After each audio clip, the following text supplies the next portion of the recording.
ปลาđầy bạtดูtơ liêng tắcดูtơ liêng tắc sao kita kering teko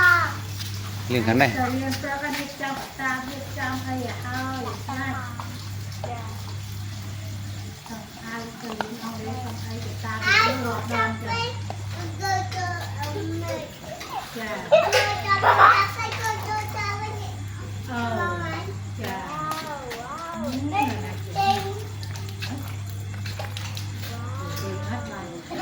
này mình lên tắc chẳng mình lên chẳng หมดละตะขาแล้วห้อยไปเลย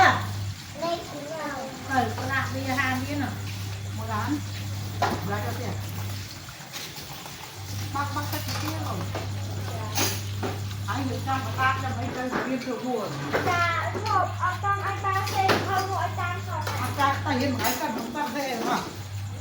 ตั้งกัน Kalau kau tak berbahasa